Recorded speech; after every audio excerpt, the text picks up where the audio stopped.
I think a key takeaway I got from that, even though I do it, but just a reminder that as an appraiser doing appraisals, really go back to the policy and make sure it's in the policy and see what the policy says. We are going to welcome to the stage our next speaker, Randolph Love. Round of applause.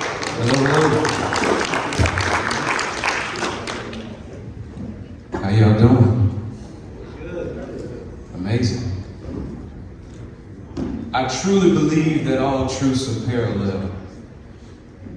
Before you eat something, you need to know where the food comes from. Before you drink something, you need to know where the water comes from. The same goes when you're talking about the information that you're consuming. All right, so just so you know, my name is Randolph Love III. Yes, I am a licensed and bonded public insurance adjuster. That's the loophole that I used to get on stage, right? But prior to being a licensed and bonded public insurance adjuster, I was a State Farm agent. After hours, I did that for about 8 years. And every time I tell that to people here at this conference, they act as if I just told them my dog just died of cancer. They say, I'm sorry to hear that. And you know, it's all good, man. I got a love-hate relationship with them because they taught me a lot, I learned a lot, and I was able to use what I learned to the benefit of insurers, all right? I am a chartered financial consultant. I am a chartered life underwriter. I'm a chartered property and casualty underwriter, and I'm a fellow Life Management Institute. Most people take on average about 3 to 5 years to earn each designation. I earned all of my designations in a matter of 9 months. It's because we all have certain things that we're good at and certain things that make sense to us. Financial services and insurance, it just makes sense to me. I'm a registered pre-licensing and continuing education provider with the Florida Department of Financial Services. I've taught over 1,000 students in the past 12 months, from agents, from public insurance adjusters, from independent adjusters, staff adjusters, right? I provide training and consulting for corporate and federal, state, and local governing agencies. I assist individuals and business owners with effective tax minimalization wealth strategies.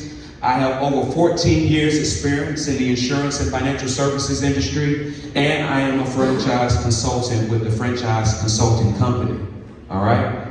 And all I do is I apply all of that stuff in order to help people out. And once again, now that you know the source of information, let me get to the information, but I'm gonna dare to be different today and proudly proclaim I am not an attorney, right?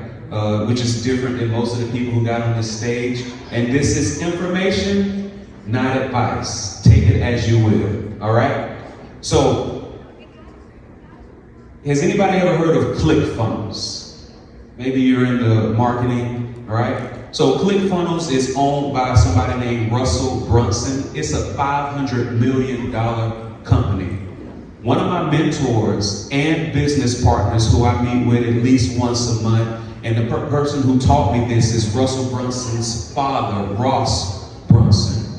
And when I first met Ross, he told me, he said, once again, all truths are parallel. He said, us as humans, we hate to be inconvenienced.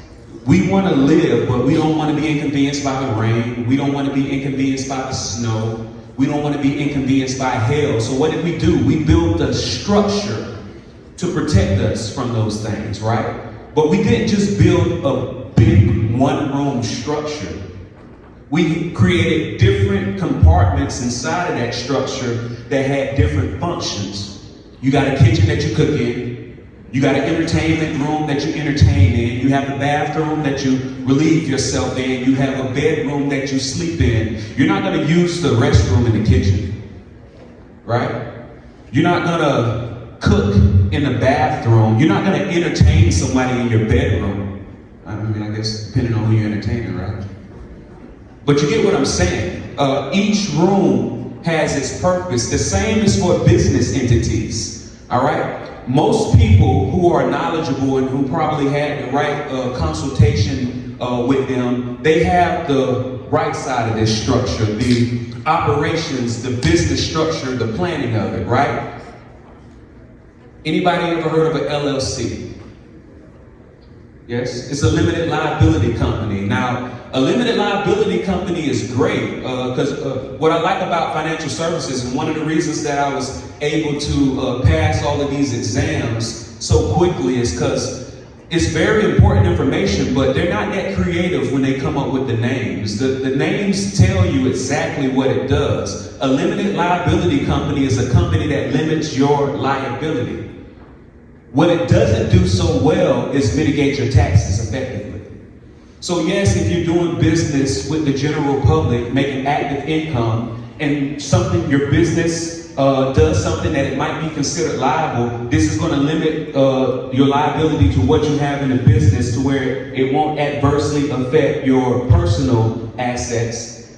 But once again, it's not so good with taxes. So anybody ever heard of a single member LLC? Single member LLCs are great, but once again, it's treated like a pass-through entity. So what Ross taught me was, instead of having a single member LLC that has your personal name on it, what you should do is have a single member LLC that's owned by a holding company. A holding company that does no direct business with the public, and this holding company is going to be an LLC treated as escort. Why do we do LLC treated as escort? Because you don't have to deal with all of the different minutiae and red tape of it being an actual escort, but you get the tax benefits of an escort. Does anybody know the benefit, one of the main benefits of having an LLC treated as escort? Anybody? The main benefit of having an LLC treated as escort is because it allows you to separate your active income and your passive income. Why do you want to do that? Because if you have all of this money coming in, let's say you made $500,000 for the year, they're going to treat that all as active income. The disadvantage of having that treated as all as active income, because approximately the first $162,000 that you earn under that LLC is going to get taxed twice. You're going to have to pay income tax, and you're going to have to pay what's called self-employment tax. Self-employment tax is made up of your Social Security requirement and your Medicare requirement, right? Does anybody know that as long as you've made at least $4,000 a year for at least 10 years in your past, that you've already fully funded your Social Security and Medicare? If you made at least $4,000 a year for the past 10 years, and it doesn't have to be like back to back, it can be 1 year. 1 year I did 4,000. A couple years ago I did 4,000. You're already fully funded, so all the extra money that you're pulling into it is like gravy.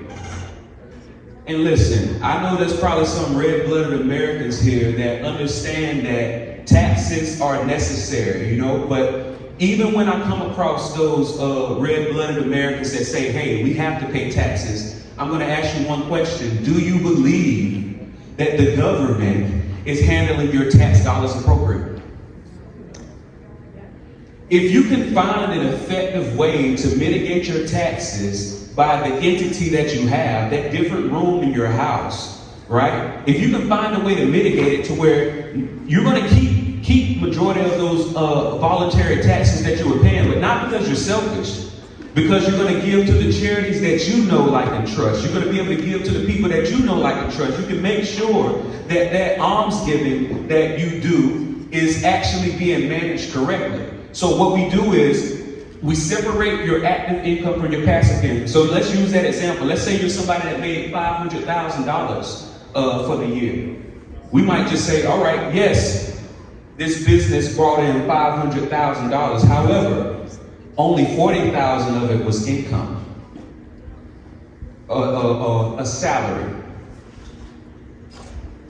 I'd rather pay taxes twice on just $40,000 than up to $500,000. And some people are going to say, no, you're only limited to up to the first approximately $162,000. Yes, that used to be the case, but what they did was your self-employment tax is 15.3%. 2.9% of that is for Medicare. After you hit that limit, yes, the Social Security stops, but the Medicare keeps going. If you are a married couple, once you exceed $250,000, they're going to add an additional 0.9% on that 2.9% on every dollar you make if it's not structured correctly. If you're a single person, once you hit 200,000, and don't be a married couple filing separately, they're going to add that extra money on top of 125,000. Just so you know, us financial advisors, when you're married, filing separately, the government treats you like a leper.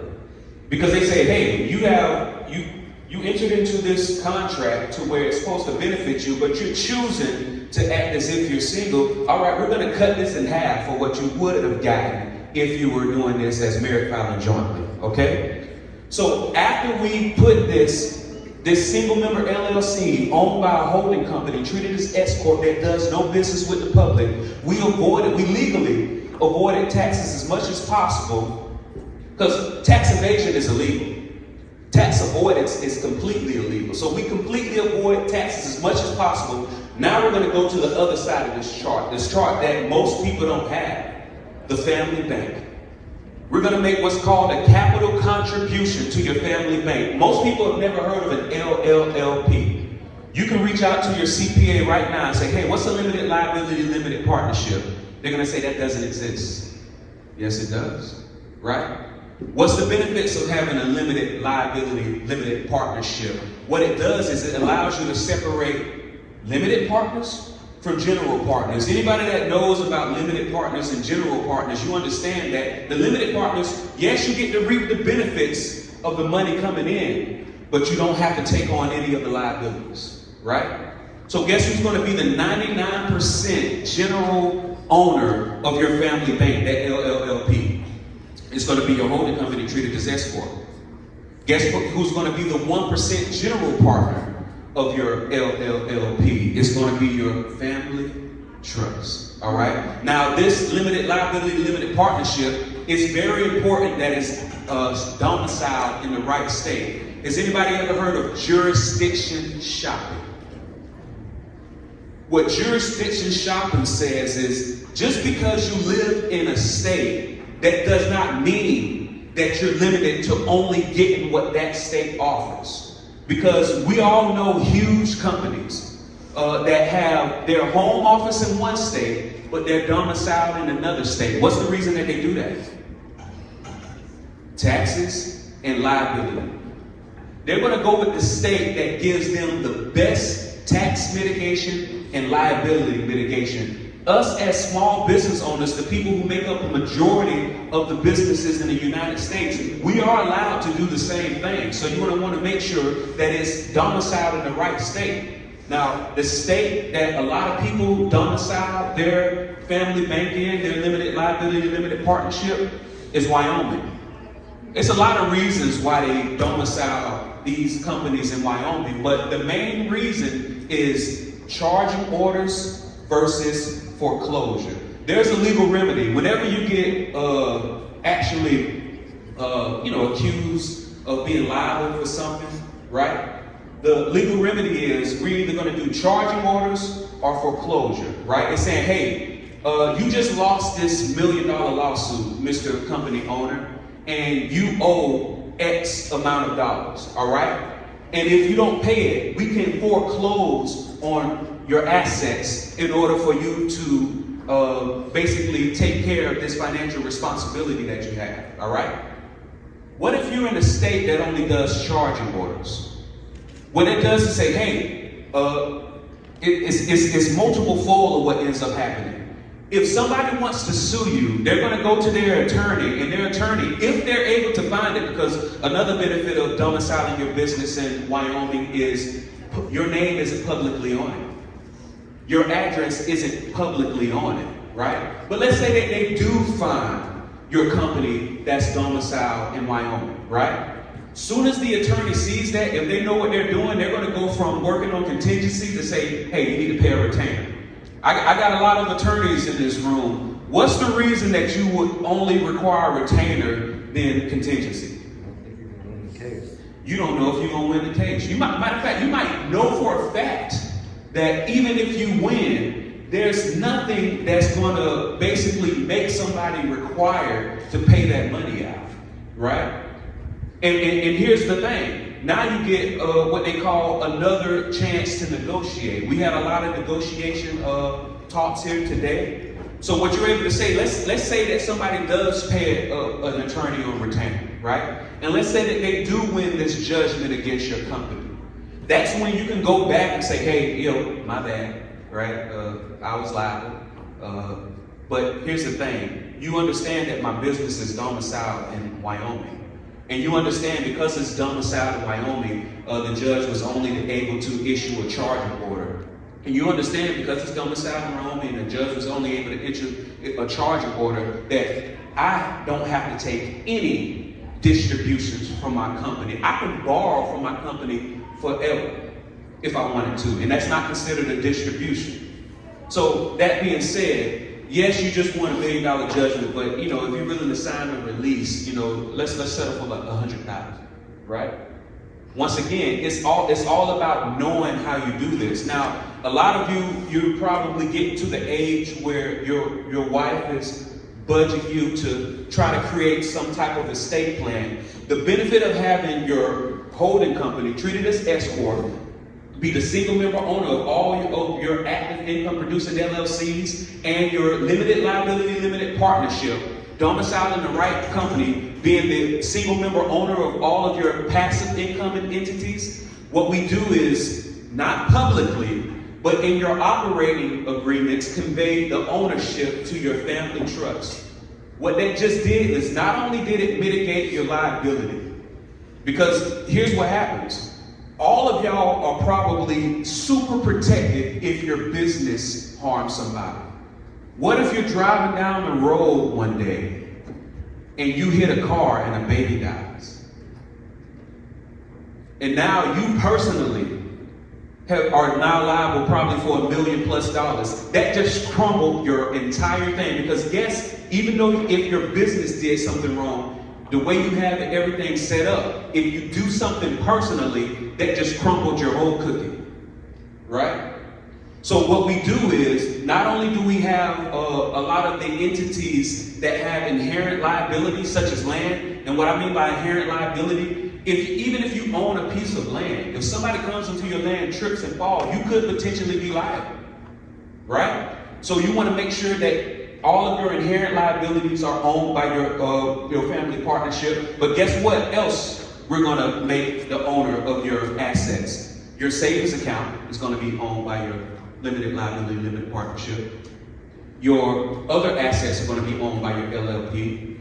Your life insurance policies are going to be owned by your LLP. So guess what? If you ever get deposed and say, hey, Mr. Johnson, do you have any savings accounts? No.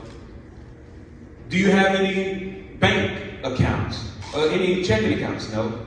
Do you have any other assets owned by you? No. And you could say that because you as an entity, a person, do not actually own those. The other entity does, all right? So not only does this limit your liability, not only does this structure mitigate your taxes, but it also sets it up to where you can avoid probate. Because the reason why probate exists for a multitude of reasons, but what ends up happening is a dead person cannot sign agreements. So when a person owns all of these things, let's say your husband owns all of these things, or your wife owns all of these things, and then they die suddenly, who's going to sign for it? Because even though you're married, if you do not have a financial power of attorney in place, if you do not have a medical power of attorney set up, you can't make these moves. Because what happens if your husband is incapacitated? And now you need to access his qualified retirement account. You're going to say, hey, my husband was just involved in an accident. He's incapacitated. We're going to have to move him to another facility. In order for me to move him to this other facility, I need to get to this money. That's when your husband's financial advisor is going to say, oh, okay, I'm sorry to hear that. So just send me the death certificate, and then what I'm going to do is I'm going to get all this set up. He's like, no, I'm sorry, you didn't hear me correctly. He's not dead. He's incapacitated. And then it's when he's going to say, oh, so do you have the durable financial power of attorney? No, what do you mean? We're married. Well, I'm sorry, unfortunately, unless he's dead, you don't have access to this. And then you're going to have to go through this whole process in minutia, all right? So this is the structure. If you want more details on how this structure is set up and talk more about it, please text Legacy 24, no spaces, no dashes, to 904-822-4262. Legacy 24 to no spaces, no dashes to 904-822-4262. All right, so let me get into this part, all right? So a lot of you are getting close to Social Security, or you're probably already collecting Social Security. And I'm gonna say something, and I don't know if this is still true with our generation or not. I work with a lot of people who are 60 plus years old, and they had no idea that their Social Security was gonna get taxed. Is there anybody here that did not know that you're gonna get taxed on up to 85% of your Social Security? It's going to happen if you don't have your income coming in the right way. So I want to do a trivia question. Here's two different married couples. One, and we're going to do $500,000 in investments. Now, I know some people in here, y'all earning $500,000 plus a year. But so if you're earning more than this, extrapolate higher. If you're earning less than this, extrapolate lower, okay? So here's the trivia question. Both married couples have $500,000 in investment. Both of them draw approximately 5% from their investment accounts. The investment accounts have an average return of 6% and inflation adjustment of 3%. So that 5%, they're both taking out $25,000. They're both getting a return of $30,000. And they both have that inflation adjustment of 3%. And they're all the same age. However, at the age of 78, John and Mary have a negative $12,143. However, Joe and Donna have $1,132,964. Does anybody know how that happened? It's because they had their money coming to them in the right way. All right? Who's the worst business partner? What if I told you, I think I heard somebody say that. What if I told you, Angela, let's go into business together. But I want you to come up with all of the ideas. I want you to form all the right business relationships. I want you to reply to all the emails. I want you to fill out all the forms. I want you to sweat and bleed to get this business built and big. And then once we're ready to get out of it, I won't have it. Is that a good business partner? Who did I just describe? Government. Absolutely, that uncle. Right? So I'm probably about to, touch some nerves. But an IRA is just an IOU. Okay? Would you like to pay the most possible taxes on your retirement accounts or the least possible taxes on your retirement accounts? All right? There's a lot of you have 401ks, a lot of you have IRAs, 403bs, all the deferred comp plans. All right? So I'm about to explain how that works, okay? This person, that first couple, how they ended up broke was they had to do what's called required minimum distributions. Now, some of you feel like, all right, I'm about to be real smart. I got all of this money over here, but I'm going to keep these accounts that charge me taxes. I'm not going to even pull from it. I'm gonna keep that for my family for when I die, but I'm going to pull from here. The government said, oh, no. We can't let you do that. Once you hit the age of 72, we want you to have what's called required minimum distribution. And what is that doing? That's causing taxable income to come into your situation each year. And because you have that taxable income coming into your situation, it's causing your Social Security to be taxed. So total taxes on the required minimum distribution withdrawal is $164,337. The taxes paid on the growth from the reallocated, because once you take it out, you're going to put it somewhere. Now you're going to pay approximately $67,338. The taxes paid on the remaining required that retirement account is $106,665, and that comes to a total of $338,339. Or once you know better, you do better. You rip the Band-Aid off. You go ahead and take care of the tax obligation. Because here, y'all probably run into a lot of people that say they're going to help you pay $0 in taxes once I meet you. My goal is to get you there legitimately, but when I first meet you, we're gonna have to rip a Band-Aid off, all right? So using that $500,000 example, I'd rather you pay $125,000, rip the Band-Aid off and get it in the right vehicle than keep prolonging it. And once again, we're just doing this off $500,000. Some of you have a lot more money, so just extrapolate higher, okay? So you got a crossroads. And this is how it works. So what I'm going to do is I'm going to show you how I help people do that. So first I need to ask, is there anybody here who hates when people find legitimate ways to avoid taxes? You hate it. What's the reason you hate it? Oh, legitimate ways. Listen, I appreciate that. Here's the thing. Don't be so sure of what you want that you wouldn't accept something better. A lot of you want everybody to pay, quote unquote, their fair share of taxes. What if I can tell you that you can learn how to do what they're doing? Right? Is that not better? All right, so I have what's called the Miracle Money Vehicle, and that's just my branding that I put on it. My mentor, Doug, another mentor of mine, he calls it the Laser Fund.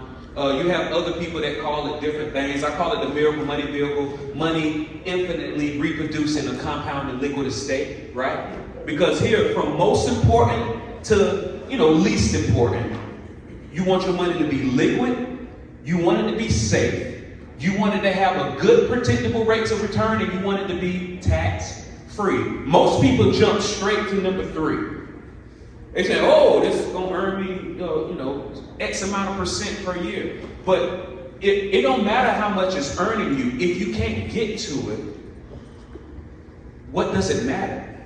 A lot of you are under the age of 59 and a half contributing to a qualified retirement account. If you can't get to it without being penalized and taxed, what does it matter? A lot of you have money in your house. I work with a lot of people that are house rich and cash poor. Because it doesn't matter how much the appraiser says equity is in your house. If you can't find somebody to buy it at that amount, or you can't find a bank to refinance it at that amount, it means nothing. It's not liquid. Liquid, according to most people's definition, is you're able to get to it in 1 to 3 days. And guess what? When you need the money the most, that's when you can't get to it, right? You also want your money to be safe. After it's liquid, after you can get to it within 1 to 3 days, you want it to be safe, right? Now, just because it's safe doesn't mean that it's the best vehicle. Because guess what? If you put your money directly into a savings account, it's safe, right? But it's earning less than 1% interest. And I know some of you now, I have a high yield savings account, it's earning 5. All right, okay, cool. It's still taxable, right? It's still earning less than what it could, right? So yeah, it's one thing for it to be liquid, but you want it to be safe. Because guess what? I don't even have to see any of your 401ks or your 403bs or any of your qualified retirement accounts. But I can tell you right now, if you were to print out your performance from when you first started it to now, your principal has been dropping an average of 30 to 40% every 3 to 4 years. I can tell you that right now. I can bet you any amount of money, if you do that, it's dropping 30 to 40% for the past every 3 to 4 years. And the reason why it seems like it's growing is because you're actively contributing to it. Talk to anybody who's left a job that they stopped contributing to it and tell me if it's still growing. It's not, right? The only reason it's growing is because you're actively contributing to it. So yes, you want it to be liquid. You want it to be safe, but you also want it to have a good rate of return, all right? Now, once again, if you got it in a savings account, it's earning less than 1%. Average inflation is 3% per year. Now, we've been dealing with hyperinflation. But let me tell you, if you have $100 in a savings account that's earning less than 1%, and inflation, which is the cost of the goods that you need in order to survive, is going up at least 3%, is your money worth the same, more, or less a year later? Less. Because you can buy less with it. Who ever heard the story of the talents in the Bible, right? Putting your talent in the ground is like putting your your money in the savings account. You're not creating a current. Money, words aren't an accident. Money is called currency for a reason. It's meant to keep moving. What happens when water stops moving? It becomes stale. Are you going to drink stale water? Do you want your master to return and say, you wicked? Like, that's the word. You just called me wicked. I tried to save the money for you, right? It's a lot of people who are called talented. That's where that comes from. Money used to be called talented. I know a lot of talented people, but they're not monetizing, right? You need to make sure that it keeps moving, and you need to create your own current. Now, once you got it in something that's liquid, once you have it in something that's safe, once you have it in something that has good, predictable rates of return, now you want it to be tax-free. Because what's the point? I can get to it. It's safe. I can go to sleep at night and not wake up and my principal will be worth 40% less. It has a good rate of return, but as soon as I try to get to it, the government wants half, at least. All right? So here's how we're going to do it. All right, y'all? So I'm going to tell you exactly what vehicle I put it in, but I do need a little bit of participation. Does anybody know what creative things that you can do with baking soda? Anybody? Can I get some answers? Brush your teeth. You can brush your teeth. Clean. Oh, the refrigerator for the oldest, right? Neutralize acid. Say what? Neutralize acid. You can neutralize acid. Mouthwash, teeth whitener, deodorant, fridge odor neutralizer, air freshener, whitening agent for laundry, kitchen cleaner, garbage odor eliminator. What nobody said is what it was actually made for. Don't think about what it is. Think about what it does. If I told you that there was something that you can put your money in and it grows tax-free, as long as you accept it correctly, you can utilize it tax-free. And when you die, it blossoms and passes to your heirs tax-free. What would you call that? A miracle. Did you know that exists? But it's just called life insurance. Don't think about what it is. Think about what it does. Now, I'm going to get into, some of you have already heard this before, and some of you say, I was sold a whole life policy, and I've been hating that decision my whole life. I'm going to explain to you how it should work, okay? But let me ask y'all a question. Do y'all think the future tax rates are going to be lower, the same, or higher? Higher. Some smart people, right? This is the way most people have their finances set up. Most people have their finances set up to where a majority of it is taxable, and then approximately 20% of it is, last in, first out, LIFO. The interest growing on it is taxable, all right? But this is the way it should at least be set up. At least 40% of the money that you're putting aside to be able to retire should be tax-free. The way that you can do that, once again, is with a properly structured life policy. So let's look at this. I want to show y'all what taxes does to your plan, all right? $1 compounded 20 times. Like, so 1 turns to 2, 2 turns to 4, 4 turns to 8, 8 turns to 16. And just 20 times of compounding, that $1 turns into $1,048,576. But what happens if you apply a 25% tax rate? Just a 25% tax rate, that $1 million just decreased to $72,000 approximately. And I know a lot of y'all are in a higher tax bracket. Congratulations on choosing the right industry. What if you are at a 33% tax rate? That same dollar just turned into $27,362, all right? One of the benefits of a max-funded index universal life policy, so I'm going to be talking about a max-funded index universal life policy. Notice I didn't say universal life. Notice I didn't say variable universal life. Notice I didn't just say index universal life. I said a max-funded index universal life. It's tax-free, and it has protection from market losses. It's using indexing. Now, a lot of times when you say indexes, people that, oh yeah, I put my money in the indexes. Yeah, over time it's gonna, this, that, and third. No, I'm not saying, when I say indexing, we're not putting your money directly in the indexes. We're just using the index as a measuring stick, right? What are Warren Buffett's 2 rules of investing? Don't lose money. Y'all see what number 2? Don't forget rule number 1. So we've already talked about this, and I'm about to say something to y'all. And once again, if you go to my YouTube channel, Florida Wealth, you will see me having workshops with people who are 65, 75 plus years old. And when I tell them this is the first time that they ever realized it. So if your money that you have into an investment, if it goes up 50%, cool, right? If it drops 50%, all right, we don't want that, but it did. It goes back up 50, okay, you just broke even. It drops 50, dang, it goes back up. According to this, you just broke even, correct? Wrong.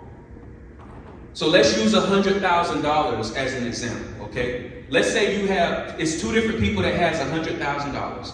One has their money put directly into the market. The other has their money in a life policy that's using the market as a measuring stick.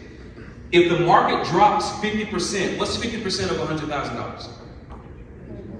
$50,000. So if the market drops 50%, that person that has their money directly in the market just lost $50,000. They're at $50,000. The person who has their money in a life policy, they didn't earn nothing that year, but because it's in a properly structured max funded life policy, they didn't lose nothing that year.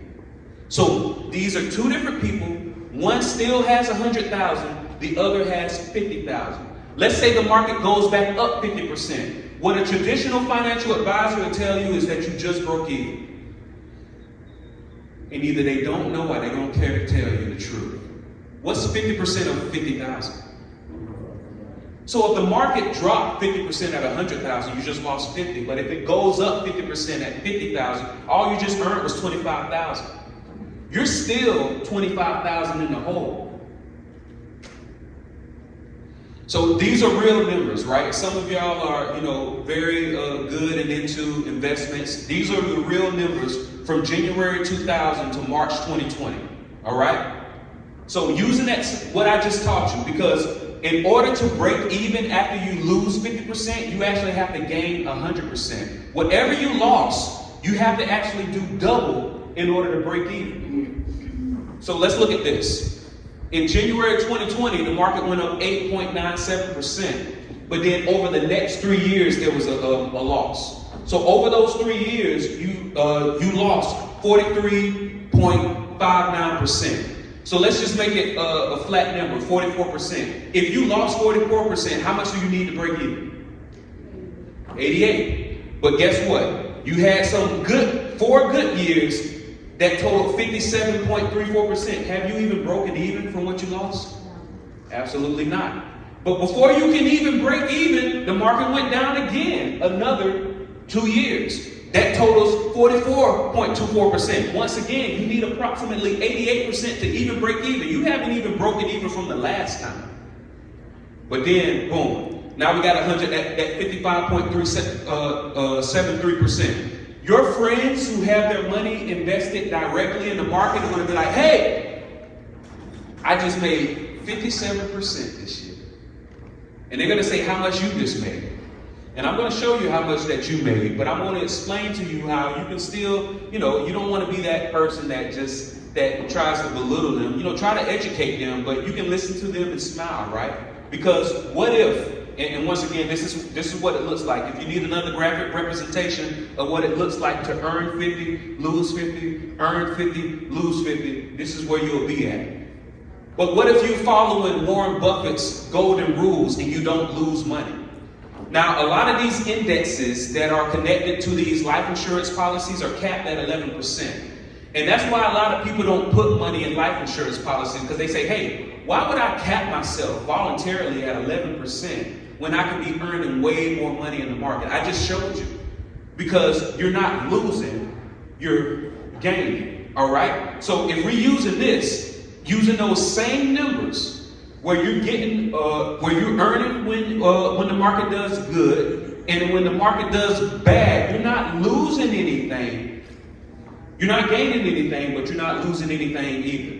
All right. So I'm going to show you real numbers. And for anybody that don't know, please take a picture of this. This is how you determine what your return on investment is. And the reason why I want you to take a picture of this, because I'm going to bring this up later, all right? The way that you determine how much money you gain is you take the end date value minus the beginning date value. And then you take the difference, and then you divide the difference by the beginning date value, and that's your percentage. That's how much you earned on your money, okay? So let's use some real numbers, all right? In February of 2019, the market was at $2,779.83. And then the following year, it went to $3,370.29. So that's a difference of $590.46. And then you divide that difference by the beginning value, and then you see a change of 25%. So somebody that had their money invested directly in the market, you just made 25.9%. If you have your money in a life policy that's in an index that's capped at 11%, all you made was 11. All right, well, you know, you can't win them all, right? But let's go to the following month. March, it was at $2,808.48. And then March 22, it was at $2,386.83%. That's a difference of a negative $421.65. You divide that by the beginning value, that same person that just made 25%, and remember, they probably haven't even broken even from the last adjustment. They just lost 15%. But guess what? You lost nothing. It keeps going. Now, let's say, once again, you already know how this works, but let's say the market drops. So just so you know, life insurance policy does not just have capped indexes. Now, we also have uncapped indexes, right? Now, an uncapped index is great, but the participation rate is at least 5%. The reason why we don't put all of your money in an uncapped index is because what if the market only does 7% that year? And now you got to get charged a 5% participation rate. We don't want that to be the norm for you. We want you to experience the full benefit of having a properly structured life policy, right? But let's say the market drops. That's when I'm going to hit you up and say, hey, the market just dropped. What I'm doing is I'm switching all of my accounts from the capped to the uncapped. What do you want to do? That's when you're going to say, I'm going to do what you want to do, Randolph, right? So, using this example, the market earned 64.8%. And once again, remember, a lot of these people, even though it was just a banging year, they still haven't broken even from the last adjustments. You, with your money in a policy, you're going to earn 59.8 because after we take what the market did and then subtract the participation rate, that's what you just earned tax-free. Imagine having $1 million in one of these properly structured index universal life policy and you just earn over 50% tax-free in 1 year. That's $500,000 tax-free, 1 year. And what I'm saying is not unheard of, it's happened, all right? But once again, this is not your fault, man. We all have our own genius, right? Sean is great at handling claims. Public adjusters were great at taking care of the duties after a loss. Mr. Ziani out there, he's a genius at making suits. We all have our own genius. If you didn't learn this until today, it's not your fault. You all got financial advisors. You all got insurance agents. You all have bankers. And there's only one of two reasons why they never told you this. Does anybody know? Either they didn't know or they didn't care to tell you. Which one do you prefer? So once again, you wanted the three greatest strengths. This is tax-free. You have protection from market losses and you have access to your money. Now, one thing that deters people is because they don't have the education or they have a negative connection to the term borrowing. But you want to borrow money instead of withdraw it. There are three ways to get money out of a life policy. The sad way, the dumb way, and the smart way. The sad way is you put up $100 and you get $1 million policy and you get hit by a bus the next day. You just got money out of the policy. It's a good return on your investment, but it's a sad way to do it. right? That's the sad way. What about the dumb way? The dumb way is to go and surrender your policy or withdraw money. Some people, you probably were dealing with the wrong financial advisor and they put you in a whole life policy. And remember, insurance, they're not that creative. The reason why they call it a whole life policy is because you're paying for it your whole life. The way I structure these max funded index universal life policy, you're done paying within 4 to 5 years, right? But let's say you want to get out of that, instead of just like, and once again, I'm not going to, if you decide, I'm going to mention what's called a 1035 exchange. A lot of you are familiar with 1031 exchanges when you come to real estate, but just so you know, don't feel bad if you got like a whole life policy or index policies that aren't structured correctly. It's not the end of it. We can do what's called the 1035 exchange and get you under me and we can get everything situated, right? But let's say you are borrowed from a policy. The reason why you want to borrow is because when you look at the front end of your tax return, you have passive income, active income, and portfolio income. Nowhere on your tax return does it say borrow income, right? The reason why your Social Security is getting taxed is because you have other income coming from other places and they feel like you don't deserve to have all of this Social Security that you've been contributing to your entire life. No, we want to get it straight up. So here's how it works, y'all. So when you have money in your policy and you borrow against it, I call it twin babies. And who doesn't like twin babies, right? Because what happens is when you borrow money out of your policy, you're not actually borrowing your money. They're using your money as collateral to give you other people's money. And guess where that other people's money is coming from? From those savings accounts. All right? So when they come into those savings accounts, they give the savings account people that less than 1%. That's your part for participating in this. And then they loan you the money, let's say at a 5% interest rate. Now, the good thing about a max funded index universal life policy that's different from a whole life policy is when you borrow from it, whatever interest rate they charge you, they're going to automatically credit you the same amount to buy upside options.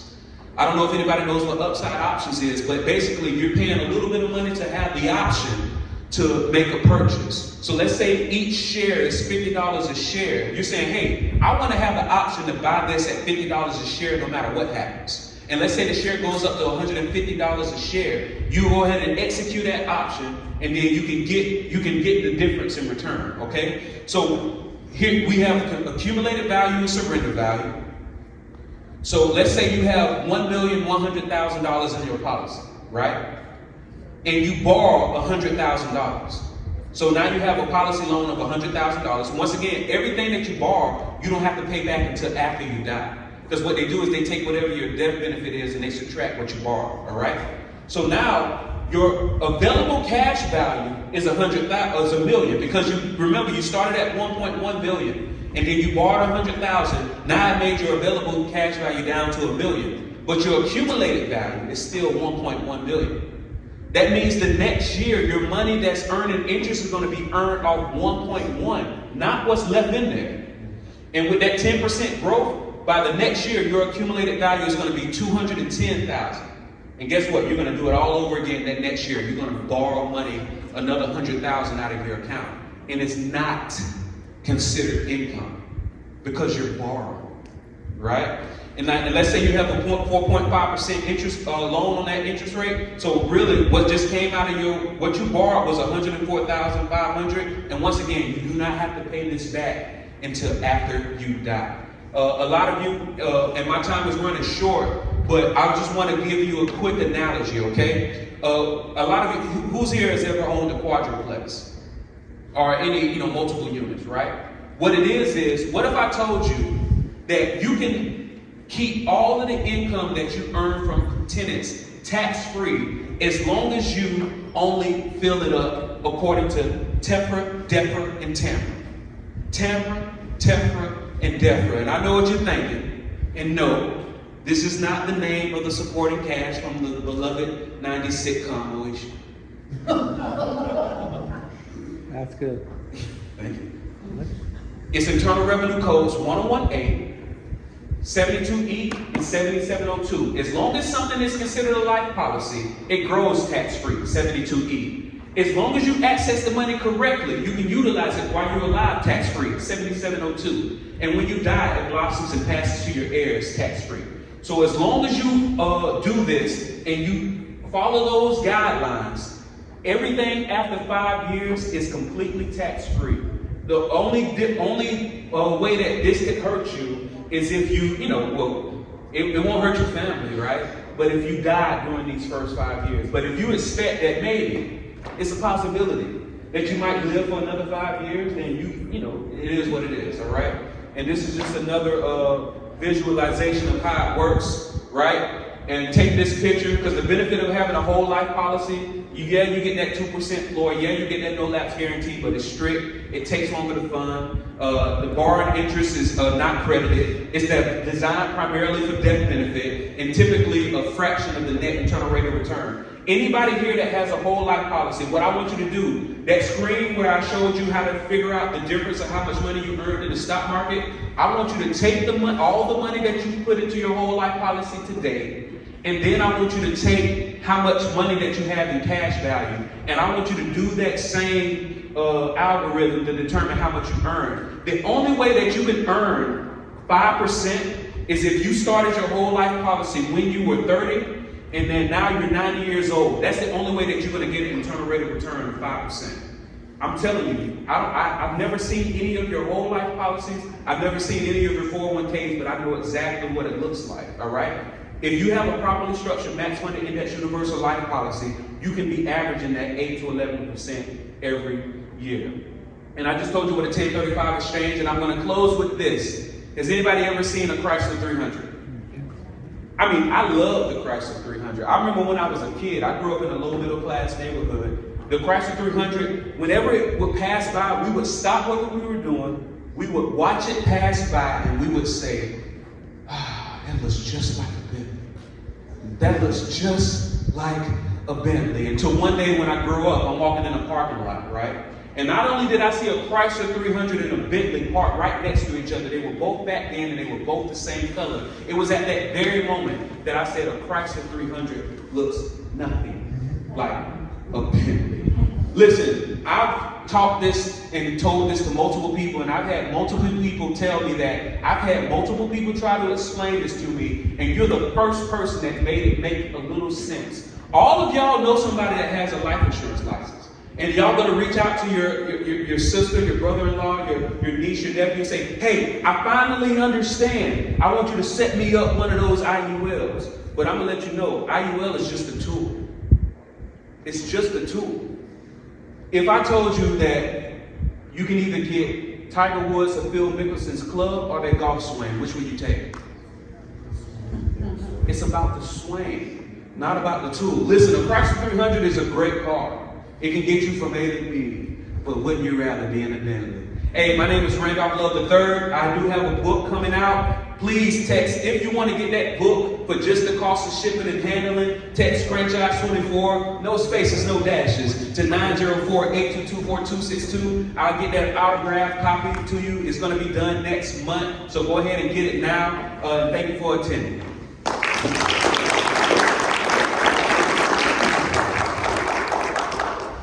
Great presentation, Randall.